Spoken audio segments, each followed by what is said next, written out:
नमस्ते दोस्तों, मेरा नाम रूपमती है। उम्र 23 साल। रूपगढ़ की एक साधारण सी बहू हूं मैं। लेकिन लोग कहते हैं मेरी मदहोश आंखों, इस रसीले रूप और मेरी लचकदार चाल में कुछ ऐसा जादू है जो सीधे दिल तक छू जाता है और सामने वाले के अंदर तक एक अनजानी सी सिहरन लगा देता है। मेरी शादी को अभी कुछ ही समय हुआ है, पर इस भरे पूरे बदन की कसी हुई कशिश ने इस घर के शांत माहौल को हमेशा के लिए बदल दिया है। मेरा यह रसीला और मांसल शरीर, मेरी पतली कमर, और जब मेरा पल्लू कंधे से बार बार सरकता है तो देखने वाले की सांसें वही थम जाती है। रूपगढ़ का मौसम यूं तो हमेशा सामान्य रहता था, पर जेठ की एक ऐसी चिलचिलाती गर्मी वाली दोपहरिया आई जिसने गांव से दूर उस पुरानी हवेली के भीतर सस्पेंस और एक अनजानी तड़प का ऐसा खेल शुरू किया जिसकी कल्पना किसी ने नहीं की थी। आज मैं आपको अपनी जिंदगी की वही सबसे गहरी, अनकही और रोंगटे खड़े कर देने वाली दास्तान सुनाने जा रही हूं, जिसे सुनकर आप भी अपनी सांसें थामने पर मजबूर हो जाएंगे। मेरा बदन किसी ढली हुई मूरत जैसा है, जिसे इस चढ़ती जवानी ने और भी ज्यादा निखार दिया हो। 23 साल की इस उम्र में मेरा अंग पूरी तरह से भरा पूरा और गठीला हो चुका है। मेरी कमर इतनी पतली और लचकदार है कि जब मैं अनाज समेटने के लिए थोड़ा सा भी झुकती हूँ तो मेरी सूती साड़ी के नीचे की गहरी नाभि साफ अपनी मौजूदगी दर्ज कराती है। मेरे भारी और गोलाकार नितंब जब मेरी चाल के साथ डोलते हैं तो देखने वाले का दिल पूरी तरह बेकाबू होने लगता है। उस दोपहर मैंने एक गहरे नीले रंग की बेहद कसी हुई चोली पहन रखी थी, जो मेरी तनी हुई छाती और उभरे हुए अंगों को बड़ी मुश्किल से छुपा पा रही थी। गर्मी के मारे मेरे लंबे काले बाल खुले थे और मेरी गोरी पीठ पर पसीने से चिपके हुए बलखा रहे थे। वहीं दूसरी तरफ था मेरा देवर अजय।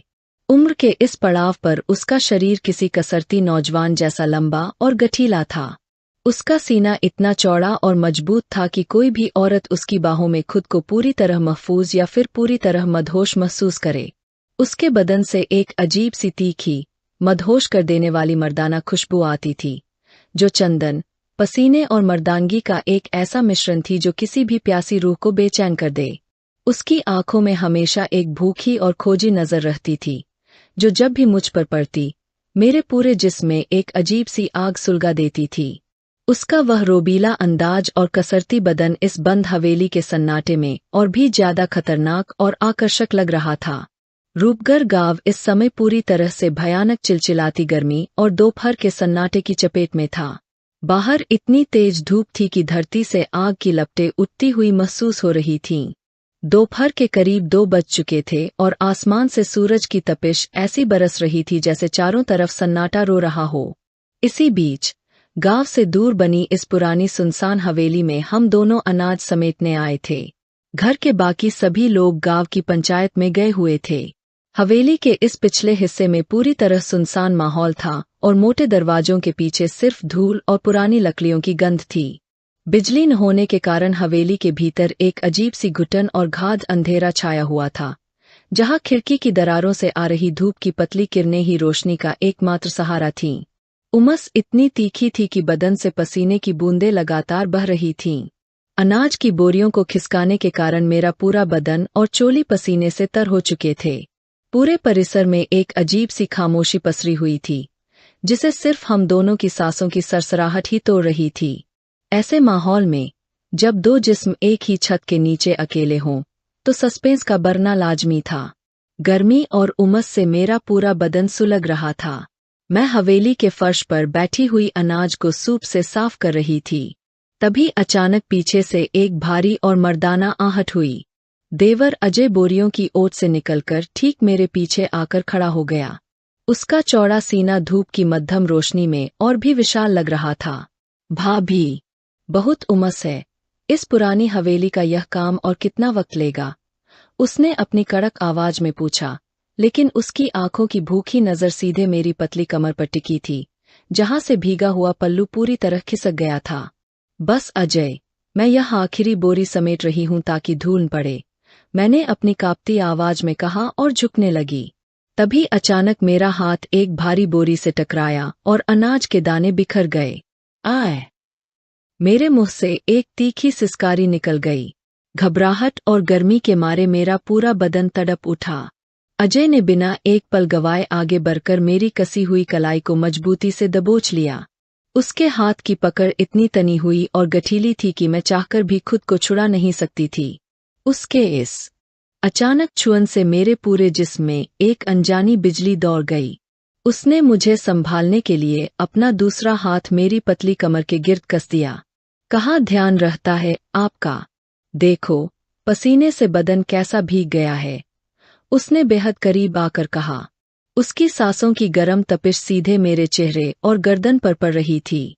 उसके कसरती हाथ का वह एहसास मेरी नाजुक और भीगी त्वचा पर इस कदर रगड़ खा रहा था कि मेरी आंखें मदहोश होने लगीं। मेरा पल्लू पूरी तरह फर्श पर गिर चुका था और मेरा भरा पूरा बदन उसके चौड़े सीने से चिपक गया था। मैं अंदर से पूरी तरह बेकाबू और बेचैन होने लगी थी, पर शर्म और लोकलाज के मारे कुछ बोल नहीं पा रही थी। अजय, छोड़ो, यह हवेली बहुत पुरानी है, तुम इसकी दीवारों का दबाव संभाल नहीं पाओगे। मैंने हांफते हुए अपने बदन को थोड़ा पीछे खींचने की कोशिश की, जहां उसके हाथ का दबाव बढ़ता जा रहा था। अजय ने मुस्कुराते हुए मेरी कलाई को और कस लिया। उसकी आंखों में एक अलग ही सस्पेंस था। भाभी, जो माल जितना भारी और रसीला होता है, उसे कोठरी में बंद करने का मजा उतना ही ज्यादा आता है। आप अभी नादान हैं। आपको नहीं पता कि इस तपती दोपहर में जब तक अंदरूनी प्यास न बुझे, तब तक चैन नहीं मिलता। पर अजय, बाहर चाहे जितनी भी धूप हो, घर की मर्यादा की छाव को छोड़ना ठीक नहीं। कोई देख लेगा तो बड़ा अनर्थ हो जाएगा, मैंने अपनी भीगी पलकों को झुकाते हुए कहा, जबकि मेरा मांसल बदन उसके चौड़े सीने की गर्मी से सुलग रहा था। जब गोदाम में अनाज पूरी तरह भरा हो भाभी, तो बोरियों का फटना लाजमी है। इस गर्मी में जब तक सही जगह पर सही जोर न लगाया जाए, तब तक यह बेचैनी शांत नहीं होती। बस आपको इस जाल में पूरी तरह ढलना आना चाहिए। उसने मेरी कमर को थोड़ा और अपनी तरफ खींचते हुए कहा, जिससे मेरी कसी हुई चोली उसके ठीक सामने आकर और भी तन गई। हवेली की वह मध्यम रोशनी अब हम दोनों की बढ़ती बेचैनी की गवाह बन रही थी। अजय का वह मांसल और गठीला हाथ अब धीरे धीरे मेरी पीठ के निचले हिस्से तक पहुंच चुका था, जहां सूती साड़ी का भीगा हुआ कपड़ा मेरी गोरी त्वचा से पूरी तरह चिपक गया था। इस तीखी दोपहर के मौसम में भी मेरे बदन से पसीने की छोटी छोटी बूंदें मेरी गहरी नाभि में जाकर समा रही थीं। मेरी गोरी और भरी पूरी काया इस समय डर और तड़प के एक अनोखे मिश्रण से सुलग रही थी। जब उसने अपनी उंगलियों से मेरी भीगी हुई पीठ को धीरे से सहलाया, तो मेरे मुंह से एक दबी हुई आह निकल गई। मैं बुरी तरह कांपने लगी। उसका वह मर्दाना अंदाज मुझे अंदर तक झकझोर रहा था। हवेली का तापमान जैसे अचानक बढ़ गया हो। हवा में एक अजीब सी मदहोशी घुल चुकी थी। मेरी पतली कमर में एक अजीब सी लचक पैदा हो रही थी, जो मुझे बार बार उसके और करीब खींच रही थी। वह मुझे अपनी मजबूत बाहों में दबोचने ही वाला था कि तभी अचानक हवेली के मुख्य दरवाजे पर लगा एक पुराना ताला तेज हवा के झोंके से जोर से खटखटाया। सस्पेंस और डर के मारे हम दोनों एकदम से अलग हो गए। मैं हांफती हुई दीवार से जा टिकी और वह अपनी शर्ट के बटनों को ठीक करते हुए गहरी सांसें भरने लगे। दोपहर के 3 बज चुके थे, पर हवेली के भीतर अंधेरा और सन्नाटा और भी गहरा हो गया था। मैं एक कोने में खड़ी अपनी सांसें दुरुस्त कर रही थी, पर आंखों में अजीब सी बेचैनी थी। बदन में वही अनजानी तपिश बरकरार थी। तभी अचानक अजय ने पीछे से आकर हवेली के उस छोटे कमरे के किवाड़ को अंदर से बंद कर दिया और कुंडी चढ़ा दी। सस्पेंस अपने चरम पर था। कमरे में केवल रोशनदान से आ रही धूप की एक पतली, धुंधली रोशनी थी। वह धीरे धीरे मेरी तरफ बढ़ा। मेरा दिल इतनी जोर से धड़क रहा था जैसे छाती को चीरकर बाहर आ जाएगा। भाभी, इस बंद हवेली का रहस्य बहुत गहरा है। मैं अब और खुद को इस तड़प से रोक नहीं सकता, उसने भारी आवाज में कहा और सीधे मेरे करीब आकर मुझे दीवार से सटा दिया। उसके मजबूत, कसरती हाथों ने मेरे दोनों कंधों को दबोच लिया। उसके हाथ मेरी गोरी और पसीने से भीगी त्वचा पर रेंगने लगे। हमारे बदन एक दूसरे से पूरी तरह लिपट गए। उसकी चौड़ी छाती का दबाव जब मेरे भरे पूरे अंगों पर पड़ा, तो मैं पूरी तरह मदहोश होकर कराहने लगी। हमारे कपड़ों की सरसराहट और भारी सांसों की आवाज पूरे कमरे में गूंज रही थी। उसका चेहरा मेरे चेहरे के इतने करीब आ गया कि उसके होठों की गर्मी मेरी सांसों को सोखने लगी। जिस्म की यह आग अपने आखिरी मुकाम पर पहुंचने ही वाली थी। दोनों बदन पसीने से पूरी तरह नहा चुके थे और मर्यादा की सारी दीवारें टूटने ही वाली थीं कि तभी अचानक कमरे के ताक में रखा एक पुराना पीतल का दिया और मेरे पति द्वारा अजय को दी गई एक राखी जो उसने जेब में रखी थी, फर्श पर गिर गई। उस राखी पर धूप की रोशनी पड़ी, जिसने भाई बहन और पारिवारिक मर्यादा की याद दिला दी। उस चीज का गिरना जैसे हम दोनों के ऊपर ठंडे पानी का घड़ा डाल गया। अजय झटके से पीछे हट गया। उसकी आंखों में जो भूखी और मदहोश नजर थी, वह अचानक आत्मग्लानि और आंसुओं में बदल गई। उसने अपने चेहरे को दोनों हाथों से ढक लिया और जोर जोर से हांफने लगा। यह मैं क्या करने जा रहा था? अपने ही बड़े भाई की अमानत और मां समान भाभी पर ऐसा भटकाव। हे भगवान, मुझे क्षमा करना। अजय की आवाज में अब वासना नहीं, बल्कि एक तड़पती हुई पारिवारिक लोकलाज और जिम्मेदारी का एहसास था। उसने रोते हुए कहा, भाभी, आप इस घर की इज्जत है, मेरे बड़े भाई की अर्धांगिनी है। इस सूनी हवेली की घुटन और अकेलेपन ने मेरी बुद्धि पर पर्दा डाल दिया था। एक देवर का फर्ज अपनी भाभी की रक्षा करना और उन्हें मां का दर्जा देना होता है, मर्यादा लांघना नहीं। मैंने भी रोते हुए तुरंत अपना पल्लू संभाला और अपनी साड़ी को ठीक किया। मुझे भी अपनी गलती का एहसास हो चुका था। एक पल के भटकाव ने हमारे पवित्र रिश्ते को कलंकित करने की कगार पर ला खड़ा किया था। अजय, गलती सिर्फ तुम्हारी नहीं थी।